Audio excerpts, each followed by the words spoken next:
जय मसीह को भाई बहन, आप सब कैसे हैं। हम उम्मीद करते हैं कि परमेश्वर के अनुग्रह से अच्छे होंगे। आज का संगति का विषय है एक ईमानदार इंसान बनने का संघर्ष। हम सभी जानते हैं कि परमेश्वर चाहता है कि हम ईमानदार लोग हों। परमेश्वर ने कहा कि केवल ईमानदार लोग ही स्वर्ग के राज्य में प्रवेश कर सकते हैं। हमने वास्तविक जीवन में कितने झूठ बोले हैं? क्या यह सही है जब हम अपने हितों की रक्षा के लिए झूठ बोलते हैं? शायद कुछ भाई बहन कहेंगे, मैं भी एक ईमानदार इंसान बनना चाहता हूँ, लेकिन अगर मैं हर बात में सच बोलूंगा तो मैं न पैसा कमा पाऊंगा और न ही अपने परिवार का भरण पोषण कर पाऊंगा। मुझे ऐसा करने के लिए मजबूर किया जाता है। यह समान विचार हैं। क्या ईमानदार व्यक्ति होना नुकसानदेह होगा? आज एक ऐसे भाई का अनुभव साझा करते हैं जो एक ईमानदार व्यक्ति थे। उन्होंने ऐसे आध्यात्मिक युद्ध का अनुभव किया। उन्होंने इसे कैसे अनुभव किया? बाद में आपने किस तरह के कर्म देखे? आइए एक साथ उनके अनुभव के बारे में पढ़े। एक ईमानदार इंसान बनने का संघर्ष। वेई झोंग, चीन। कुछ साल पहले मैंने घरेलू उपकरणों की मरम्मत की दुकान खोली।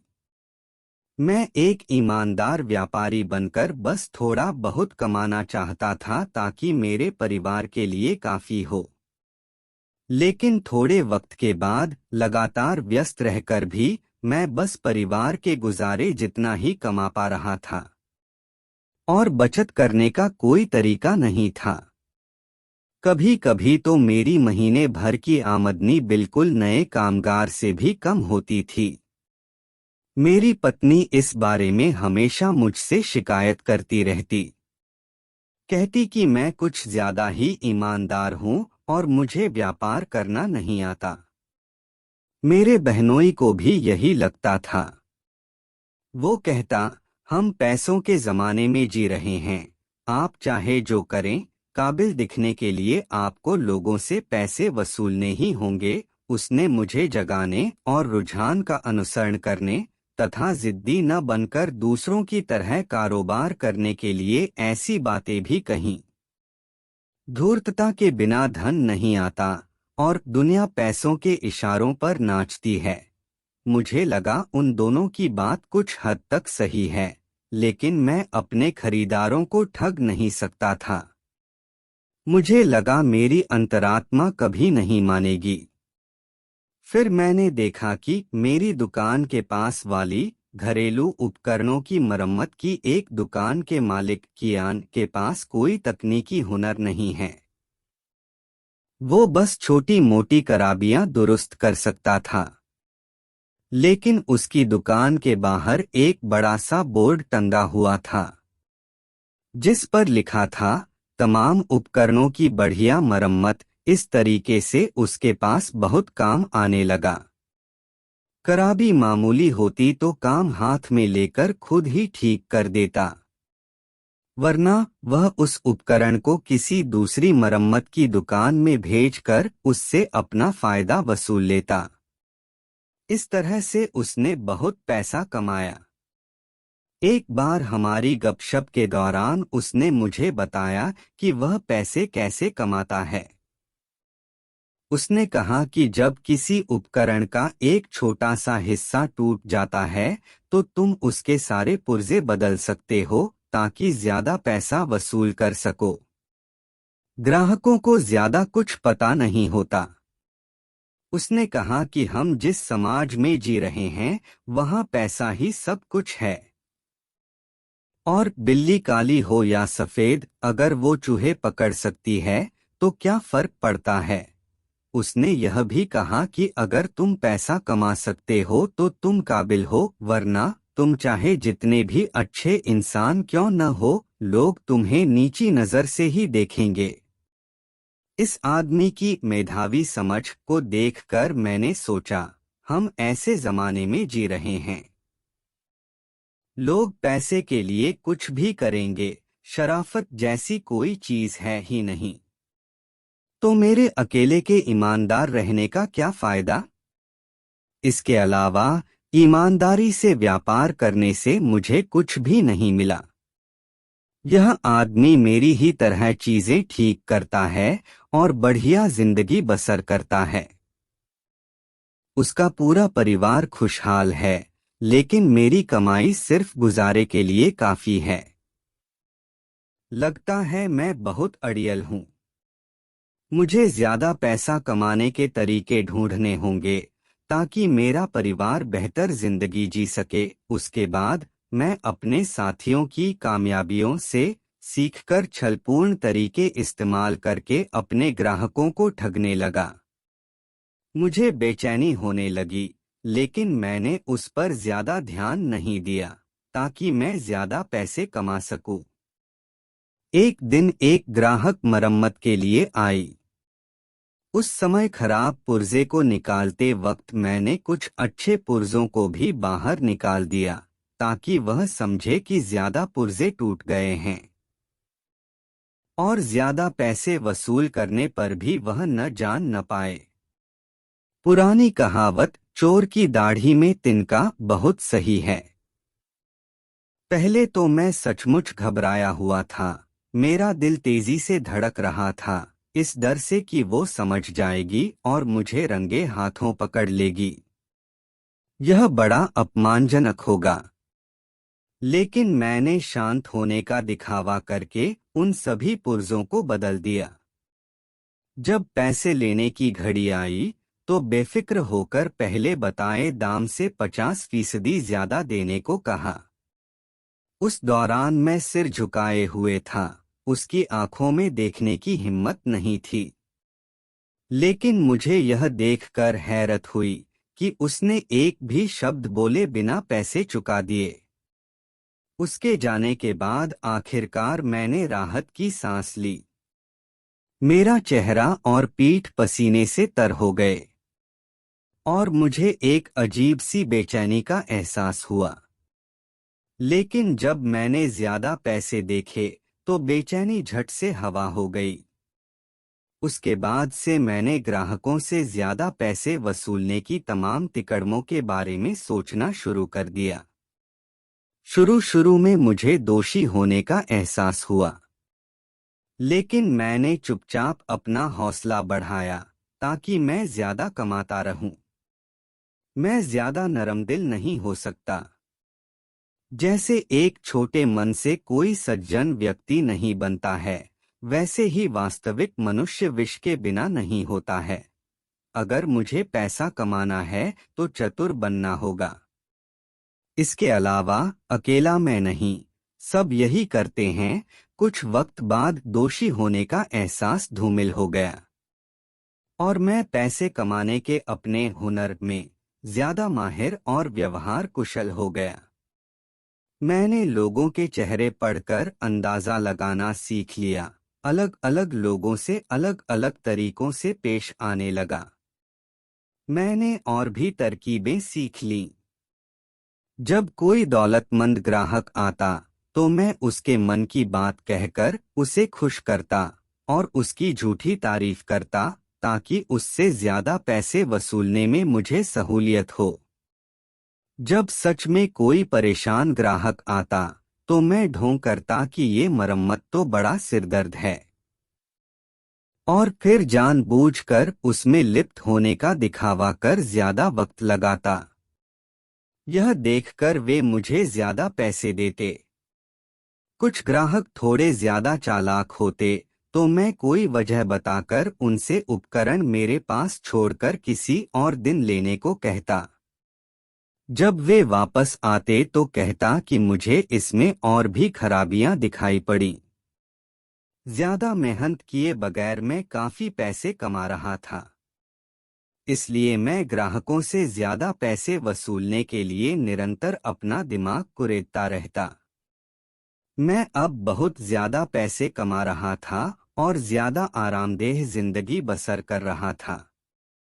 मगर दिल में जरा भी खुशी या उल्लास महसूस नहीं कर रहा था। इसके बजाय जब कभी मैं अपने किए हुए घिनौने अनैतिक कामों के बारे में सोचता, मैं भयभीत होकर अशांत महसूस करता। कभी कभार मैं सोचता, मुझे अब रुक जाना चाहिए। मुझे अब यह नीच व्यापार नहीं करना चाहिए। लोग कहते हैं न, भले का भला बुरे का बुरा, मुझे जो मिलना है वही मिलेगा। लेकिन जब मैं अपने हाथों में नोटों की उन तमाम गड्डियों के बारे में सोचता, तो इसे रोकने का संकल्प नहीं कर पाता। जब मैं नीचता और संवेदनहीनता में और गहराई तक गिरने लगा, तब मेरी बहन ने मुझे सर्वशक्तिमान परमेश्वर का राज्य सुसमाचार सुनाया। परमेश्वर के कार्य को स्वीकार करने के बाद मैं अक्सर भाई बहनों के साथ सभाओं में जाकर परमेश्वर के वचन पढ़ने लगा।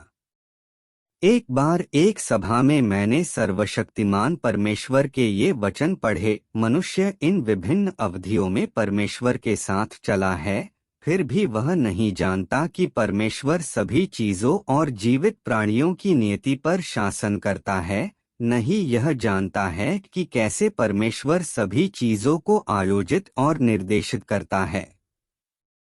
इसने मनुष्य को अनादिकाल से आज तक भ्रम में रखा है। जहाँ तक कारण का सवाल है, ऐसा इसलिए नहीं है क्योंकि परमेश्वर के तरीके बहुत छिपे हुए हैं, न इसलिए कि परमेश्वर की योजना अभी तक साकार नहीं हुई है, बल्कि इसलिए है कि मनुष्य का हृदय और आत्मा परमेश्वर से बहुत दूर हैं, उतनी दूर जहाँ मनुष्य परमेश्वर का अनुसरण करते हुए भी शैतान की सेवा में बना रहता है और उसे इसका भान भी नहीं होता। कोई भी सक्रिय रूप से परमेश्वर के पदचिह्नों और उसके प्रकटन को नहीं खोजता और कोई भी परमेश्वर की देखभाल और सुरक्षा में रहने के लिए तैयार नहीं है। इसके बजाय वे इस दुनिया के और दुष्ट मानवजाति द्वारा अनुसरण किए जाने वाले अस्तित्व के नियमों के अनुकूल होने के लिए उस दुष्ट शैतान द्वारा किए जाने वाले क्षरण पर भरोसा करना चाहते हैं। इस बिंदु पर मनुष्य का हृदय और आत्मा शैतान के लिए आभार व्यक्त करते उपहार और उसका भोजन बन गए हैं। इससे भी अधिक मानव हृदय और आत्मा एक ऐसा स्थान बन गए हैं जिसमें शैतान निवास कर सकता है और वे शैतान के खेल का उपयुक्त मैदान बन गए हैं। इस तरह मनुष्य अनजाने में मानव होने के सिद्धांतों और मानव अस्तित्व के मूल्य और अर्थ के बारे में अपनी समझ को खो देता है। परमेश्वर की व्यवस्थाएं और परमेश्वर और मनुष्य के बीच का प्रतिज्ञापत्र धीरे धीरे मनुष्य के हृदय में धुंधला होता जाता है और वह परमेश्वर की तलाश करना या उस पर ध्यान देना बंद कर देता है।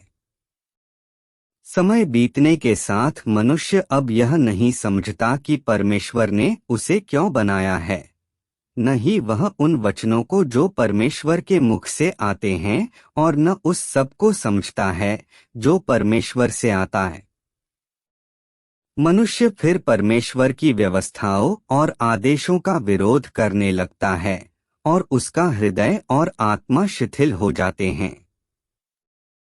परमेश्वर उस मनुष्य को खो देता है जिसे उसने मूल रूप से बनाया था और मनुष्य अपनी शुरुआत का मूल खो देता है। यही इस मानवजाति की त्रासदी है। वचन देह में प्रकट होता है में परमेश्वर मनुष्य के जीवन का स्रोत है। परमेश्वर के वचन वास्तविकता दर्शाते हैं। हालांकि मैंने दुनिया में बहुत पैसा कमाया, मेरा भौतिक ऐशो आराम पहले से बेहतर था, मगर मैं अंदर से खोखला और दुखी था, इस कारण से कि मैं परमेश्वर से दूर हो गया था, इंसान से उसकी अपेक्षाओं के खिलाफ काम कर रहा था और शैतान के नियमों के अनुसार जीवन यापन कर रहा था। जब मैंने पहले फल दुकान खोली थी तो मैंने निर्मल अंतरात्मा से पैसे कमाए। भले ही मैं ज्यादा नहीं कमाता था, फिर भी मुझे सुकून था। लेकिन फिर मैं अपने माहौल से प्रभावित हो गया। दूसरों को छलपूर्ण तरीकों से धनी होते देख मुझ में भी ये बातें घर करने लगीं। धूर्तता के बिना धन नहीं आता, दुनिया पैसों के इशारों पर नाचती है और पैसा ही सब कुछ नहीं है, किंतु इसके बिना आप कुछ नहीं कर सकते हैं। और जिंदा रहने के लिए शैतान के ऐसे ही दूसरे नियम। मैंने दुष्ट प्रवृत्तियों के पीछे चलकर पैसे कमाने के अपने बुनियादी सिद्धांतों को छोड़ दिया। ग्राहकों को ठगने के लिए अपनी अंतरात्मा की आवाज को नजरअंदाज किया ताकि वे ज्यादा पैसा दें। पैसा मेरे हाथ में था, मगर यह नाजायज था। जब भी मैं अपने इन नीच और अनैतिक कामों के बारे में सोचता, अपने बारे में बहुत बुरा महसूस करता और मुझे जरा भी सुकून नहीं मिलता। मैं उस दिन के डर में जी रहा था जब कोई मेरी पोल खोल देगा, जब मेरी निंदा होगी। सबसे बुरा यह भी हो सकता था कि पुलिस को मेरी शिकायत कर दी जाती। मैं निरंतर बेचैन रहता। जिंदगी बसर करने का यह दर्दनाक तरीका था। लेकिन उस दिन मैंने समझा कि यह सब मेरे शैतानी फलसफे के मुताबिक जीने के कारण है। यह शैतान के नियमों से बंध जाने और मूर्ख बनाए जाने का नतीजा था। परमेश्वर के वचनों के मार्गदर्शन के बिना मैं कभी उस असलियत को नहीं जान पाता कि शैतान मुझे किस तरह नुकसान पहुंचा रहा है। फिर एक बहन ने मेरे लिए परमेश्वर के वचनों के कुछ अंश पढ़े। तुम लोगों को पता होना चाहिए कि परमेश्वर ईमानदार इंसान को पसंद करता है। मूल बात यह है कि परमेश्वर निष्ठावान है, अतः उसके वचनों पर हमेशा भरोसा किया जा सकता है। इसके अतिरिक्त उसका कार्य दोषरहित और निर्विवाद है। यही कारण है कि परमेश्वर उन लोगों को पसंद करता है जो उसके साथ पूरी तरह से ईमानदार होते हैं। ईमानदारी का अर्थ है अपना हृदय परमेश्वर को अर्पित करना, हर बात में उसके साथ सच्चाई से पेश आना, हर बात में उसके साथ खुलापन रखना, कभी तथ्यों को न छुपाना, अपने से ऊपर और नीचे वालों को कभी भी धोखा न देना और परमेश्वर से लाभ उठाने मात्र के लिए काम न करना। संक्षेप में, ईमानदार होने का अर्थ है अपने कार्यों और शब्दों में शुद्धता रखना, न तो परमेश्वर को और न ही इंसान को धोखा देना। वचन देह में प्रकट होता है में 3 चेतावनियां। मेरे राज्य को उन लोगों की जरूरत है जो ईमानदार हैं, उन लोगों की जो पाखंडी और धोखेबाज नहीं हैं। क्या सच्चे और ईमानदार लोग दुनिया में अलोकप्रिय नहीं हैं? मैं ठीक विपरीत हूँ। ईमानदार लोगों का मेरे पास आना स्वीकार्य है। इस तरह के व्यक्ति से मुझे प्रसन्नता होती है और मुझे इस तरह के व्यक्ति की जरूरत भी है। ठीक यही तो मेरी धार्मिकता है। वचन देह में प्रकट होता है में आरंभ में मसीह के कथन के अध्याय 33 फीट। फिर उसने यह संगति साझा की, परमेश्वर का सार निष्ठावान है। वह ईमानदार लोगों को पसंद करता है और उन्हें आशीष देता है। दुनिया में दूसरों के साथ अपने व्यवहार में हम शैतान की इस व्यवस्था के अनुसार जीते हैं। जब तक कोई संबद्ध लाभ न हो तब तक कभी भी सुबह जल्दी मत उठो। हमारी कथनी और करनी सब निजी फायदे के लिए होती है और हम बिना मलाल के झूठ बोलते और धोखा देते हैं। हम नहीं जानते कि नेक इंसान होने के क्या मायने हैं, लेकिन आज परमेश्वर में आस्था के मायने अलग हैं। उसकी अपेक्षा है कि हम ईमानदार हों, सच बोलें और सच्चे हों। वह चाहता है कि अपनी हर कथनी और करनी में हम उसकी जांच को स्वीकार करें। हम खुले दिल के और निष्कपट हों और परमेश्वर या इंसान को धोखा देने या ठगने की कोशिश न करें। सिर्फ ईमानदार लोगों में ही सच्ची इंसानियत होती है और सिर्फ ऐसे ही लोग परमेश्वर की गवाही देकर उसको गौरवान्वित कर सकते हैं। परमेश्वर के वचनों से मैंने सीखा कि वह ईमानदार लोगों को पसंद करता है और मुझे उसकी अपेक्षाओं के अनुसार कर्म करना चाहिए। मैंने भाई बहनों के साथ ईमानदारी से बात करने और उन्हें धोखा न देने का अभ्यास शुरू किया, लेकिन व्यापार करते वक्त मैं अभी भी चिंतित था। मुझे लगता कि भाई बहनों के साथ ईमानदार होने का अभ्यास करना आसान है, लेकिन अगर मैं अपने व्यापार में ऐसा करूंगा तो बहुत कम कमा पाऊंगा। मुझे दुकान बंद भी करनी पड़ सकती है। परंतु यदि मैं पहले की तरह लोगों को ठगता रहूं, तो क्या यह परमेश्वर की इच्छा के विरुद्ध नहीं होगा? तो फिर मुझे क्या करना चाहिए? मैंने इस बार में विस्तार से सोचा तो मुझे एक बीच का रास्ता मिला। मैं कलीसिया में तो ईमानदार इंसान रहूंगा, मगर अपनी दुकान पहले की तरह चलाता रहूंगा। एक दिन एक बूढ़ा आदमी अपना टीवी लेकर आया और बोला कि तस्वीर फीकी नजर आती है। मैंने जांच की तो देखा कि उसके कलर ट्यूब पुराने हो चले हैं और उन्हें बदलना जरूरी है, लेकिन मैंने उसे सच नहीं बताया। सिर्फ उसका फिलामेंट वोल्टेज बढ़ा दिया ताकि वह थोड़े समय तक और इस्तेमाल कर सके और जब वे दोबारा खराब हो जाएं तो मैं उन्हें बदल दूं। इस तरह मैं मरम्मत करने के 30 युवान ज्यादा कमा लूंगा। 2 हफ्ते बाद टीवी में सच में एक खराबी आ गई और उस आदमी ने यह बोलकर मुझे फिर से उसकी मरम्मत करने को कहा कि मैंने पहले अच्छा काम नहीं किया था। मैंने उससे कहा कि कलर ट्यूब पुराने हैं और इनको बदलना जरूरी है। उसने मेरी चाल को समझ लिया। मुझे हैरत हुई। उसने मरम्मत के 30 युवान नहीं दिए और उलाहना देते हुए कहा, नौजवान, व्यापार में ईमानदारी होनी चाहिए। ज्यादा लालची मत बनो। उस वक्त मैंने बहुत शर्मिंदगी महसूस की, मगर ज्यादा सोचे बिना उसे झटक दिया।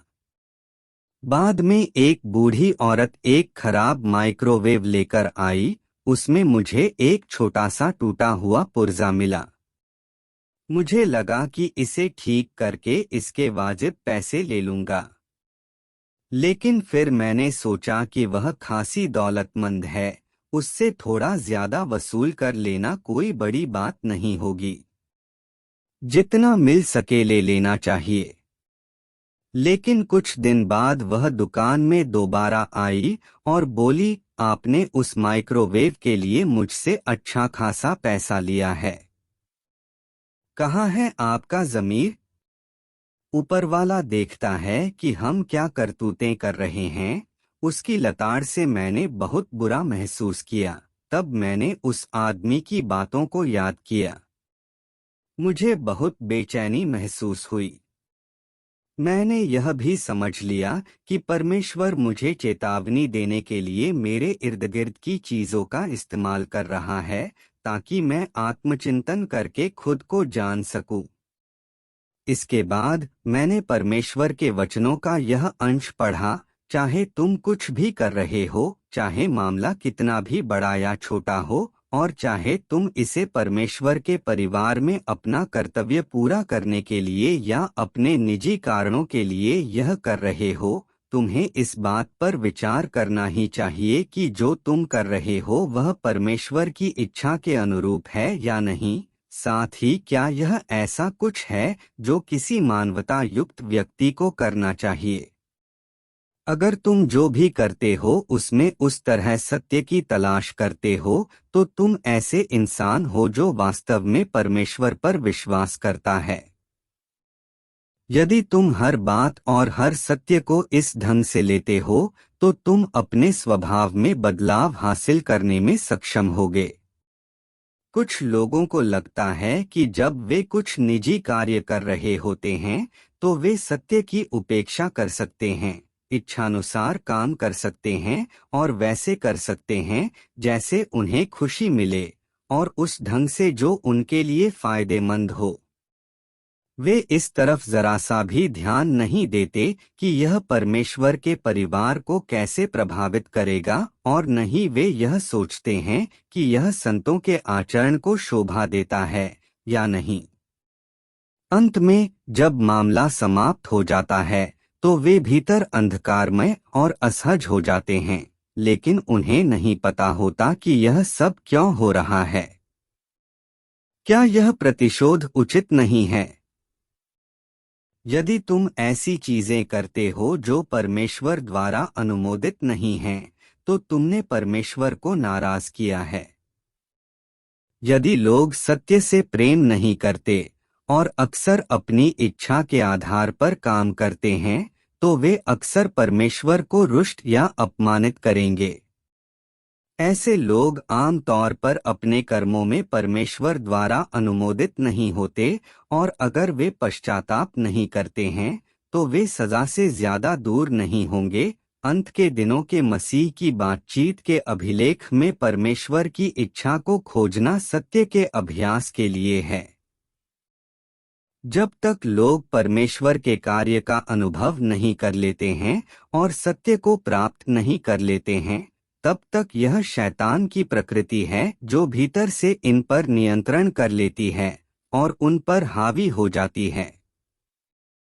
वह प्रकृति विशिष्ट रूप से किस चीज को अपरिहार्य बनाती है? उदाहरण के लिए, तुम स्वार्थी क्यों हो? तुम अपने पद की रक्षा क्यों करते हो? तुम्हारी भावनाएं इतनी प्रबल क्यों हैं? तुम उन अधार्मिक चीजों से प्यार क्यों करते हो? ऐसी बुरी चीजें तुम्हें अच्छी क्यों लगती हैं? ऐसी चीजों को पसंद करने का आधार क्या है? ये चीजें कहां से आती हैं? तुम इन्हें स्वीकार कर इतने खुश क्यों हो? अब तक तुम सब लोगों ने समझ लिया है कि इन सभी चीजों के पीछे मुख्य कारण यह है कि वे शैतान के जहर से युक्त हैं। जहां तक इस बात का प्रश्न है कि शैतान का जहर क्या है, इसे वचनों के माध्यम से पूरी तरह से व्यक्त किया जा सकता है। उदाहरण के लिए, यदि तुम कुछ कुकर्मियों से पूछते हो उन्होंने बुरे कर्म क्यों किए, तो वे जवाब देंगे, हर व्यक्ति अपनी सोचे बाकियों को शैतान ले जाए। यह अकेला वाक्यांश समस्या की जड़ को व्यक्त करता है। शैतान का तर्क लोगों का जीवन बन गया है। भले वे चीजों को इस या उस उद्देश्य से करें, वे इसे केवल अपने लिए ही कर रहे होते हैं। सब लोग सोचते हैं, चूंकि जीवन का नियम हर कोई बस अपना सोचे और बाकियों को शैतान ले जाए यही है, इसलिए उन्हें बस अपने लिए ही जीना चाहिए। एक अच्छा पद और जरूरत के खाने पड़े हासिल करने के लिए अपनी पूरी ताकत लगा देनी चाहिए। हर व्यक्ति अपनी सोचे बाकियों को शैतान ले जाए, यही मनुष्य का जीवन और फलसफा है, और इंसानी प्रकृति का भी प्रतिनिधित्व करता है। यह कथन वास्तव में शैतान का जहर है, और जब इसे मनुष्य के द्वारा आत्मसात कर लिया जाता है तो यह उनकी प्रकृति बन जाता है। इन वचनों के माध्यम से शैतान की प्रकृति उजागर होती है। ये पूरी तरह से इसका प्रतिनिधित्व करते हैं, और यही जहर मनुष्य के अस्तित्व की नींव बन जाता है, और उसका जीवन भी। यह भ्रष्ट मानव जाति पर लगातार हजारों सालों से इस जहर के द्वारा हावी रहा है।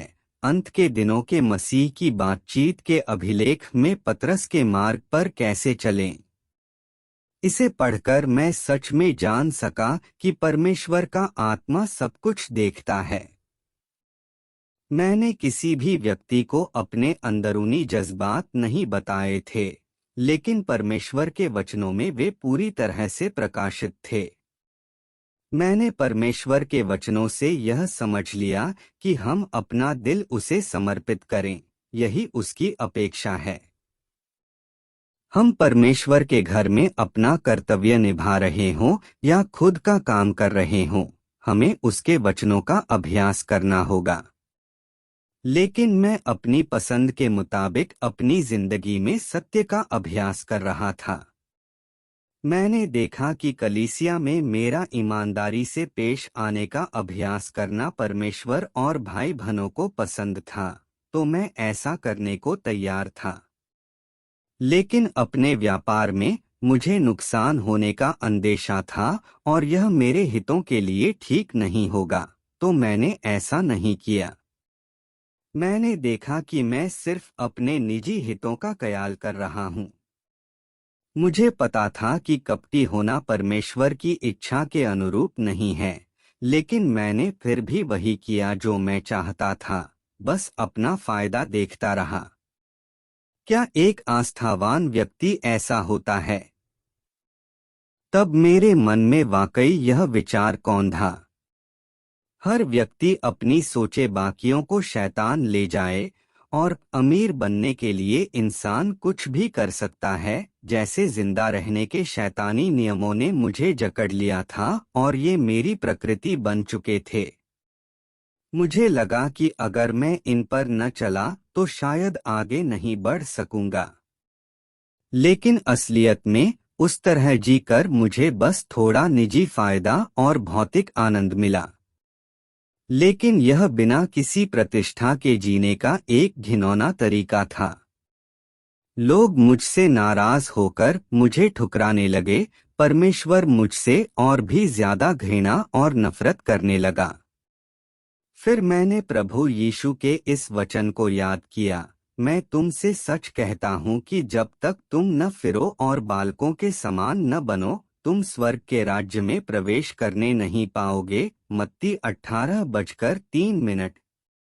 और सर्वशक्तिमान परमेश्वर कहता है, अपने विचारों और गणनाओं को जितनी जल्दी हो सके बट्टे खाते डाल दो और मेरी अपेक्षाओं को गंभीरता से लेना शुरू कर दो, वरना मैं अपना काम समाप्त करने के लिए सभी को भस्म कर दूंगा। और खराब से खराब यह होगा कि मैं अपने वर्षों के कार्य और पीड़ा को शून्य में बदल दूं, क्योंकि मैं अपने शत्रुओं और उन लोगों को जिनमें से दुर्गंध आती है और जो शैतान जैसे दिखते हैं, अपने राज्य में नहीं ला सकता या उन्हें अगले युग में नहीं ले जा सकता। वचन देह में प्रकट होता है, में अपराध मनुष्य को नरक में ले जाएंगे। परमेश्वर पवित्र और धार्मिक है, वह ईमानदार लोगों को पाना चाहता है। जो लोग हमेशा झूठ बोलते और धोखा देते हैं, शैतानी स्वभाव वाले जो लोग प्रकृति से परमेश्वर के प्रतिरोधी हैं और प्रायश्चित करने से इनकार करते हैं, उन्हें परमेश्वर नष्ट कर देगा। वे कभी भी उसके राज्य में प्रवेश नहीं कर सकेंगे। अगर मैंने अब भी प्रायश्चित नहीं किया, शैतान के फलसफों और नियमों के अनुसार जीता रहा, कुटिल होकर अन्याय करता रहा, तो मैं हटा दिया जाऊंगा। यह ख्याल आते ही मैंने तुरंत परमेश्वर से प्रार्थना की, हे सर्वशक्तिमान परमेश्वर, मैं तुम पर विश्वास करता हूँ, लेकिन मैंने अपने दिल में तुम्हें जगह नहीं दी है। मैं अभी भी शैतान के नियमों के मुताबिक जी रहा हूँ।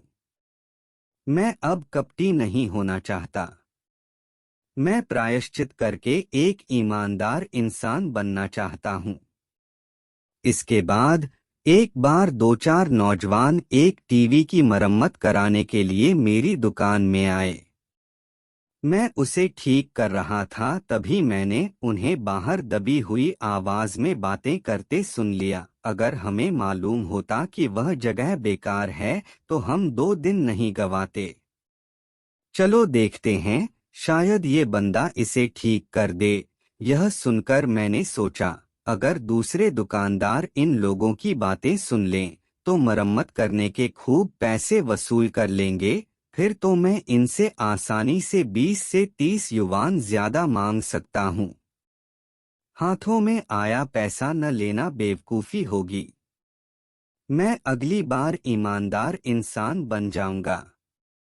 अगर मैं एक बार सत्य का अभ्यास न भी करूं तो परमेश्वर कोई बतंगड़ नहीं बनाएंगे। लेकिन तभी मुझे परमेश्वर के सामने किए गए अपने संकल्प की याद आई और मैंने परमेश्वर के वचनों के बारे में सोचा। यदि लोग सत्य से प्रेम नहीं करते और अक्सर अपनी इच्छा के आधार पर काम करते हैं, तो वे अक्सर परमेश्वर को रुष्ट या अपमानित करेंगे। ऐसे लोग आम तौर पर अपने कर्मों में परमेश्वर द्वारा अनुमोदित नहीं होते और अगर वे पश्चाताप नहीं करते हैं तो वे सजा से ज्यादा दूर नहीं होंगे। अंत के दिनों के मसीह की बातचीत के अभिलेख में परमेश्वर की इच्छा को खोजना सत्य के अभ्यास के लिए है। मुझे लगा जैसे परमेश्वर मुझे चेतावनी दे रहे हैं। मुझे जानबूझकर गलत काम नहीं करने चाहिए। मुझे प्रायश्चित करके एक ईमानदार इंसान बनना चाहिए। इसलिए मैंने उसे ठीक करने के बाद सिर्फ सामान्य पैसे लिए। जब मैंने ग्राहकों के चेहरे खिले हुए देखे तो मुझे लगा कि खुले मन का और ईमानदार होना आजाद मन से जिंदगी जीने का एक बढ़िया तरीका है। एक और बार जब मैंने एक महिला का टीवी ठीक किया तो उस मरम्मत की कीमत 50 युवान थी, लेकिन उसने मुझे 100 दिए और खुले पैसे नहीं लिए। मैंने मना कर दिया, पर मैं पशोपेश में था। वह भला इतनी उदारता क्यों दिखा रही है? तब उसने बताया, जिस व्यक्ति के पास मैं पहले गई, उसने कहा कि इसका मदरबोर्ड खराब हो गया है। उसे बदलने के लिए उसने 400 युवान मांगे, लेकिन मैंने उसे ठीक करने को नहीं दिया। एक परिचित ने तब आपका नाम सुझाया और कहा कि आप ईमानदार हैं और ग्राहकों से ज्यादा पैसे नहीं वसूलते। अब मैं खुद देख सकती हूँ कि यह वाकई सच है। उसकी बात सुनकर मैंने सोचा, ऐसा नहीं है कि मैं बिल्कुल अच्छा आदमी हूँ। बात यह है कि परमेश्वर के वचनों ने मुझे बदल दिया है ताकि मैं इंसानियत के साथ जी सकूं।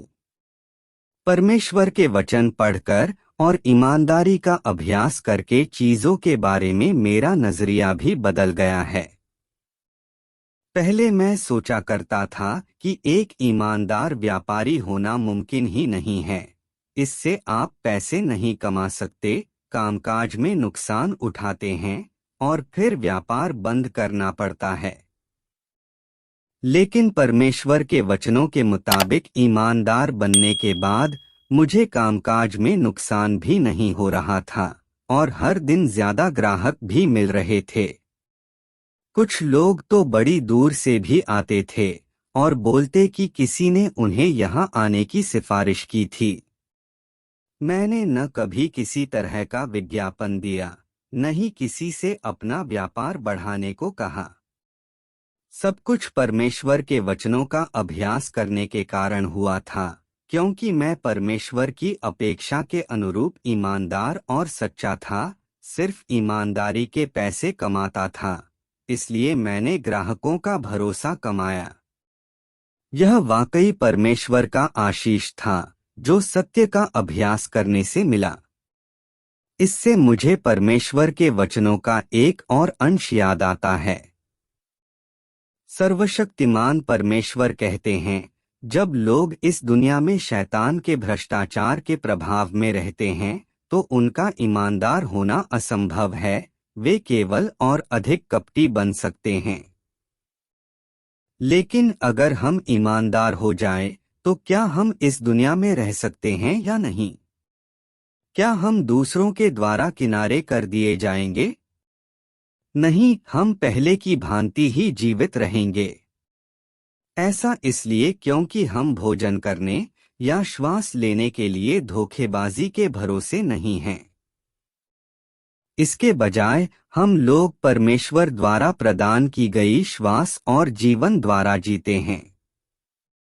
बात बस यह है कि हमने परमेश्वर के वचनों के सत्य को स्वीकार कर लिया है और हमारे पास जीने के लिए नए नियम हैं, नए जीवन लक्ष्य हैं, जो हमारे जीवन के आधार में बदलाव लाएंगे।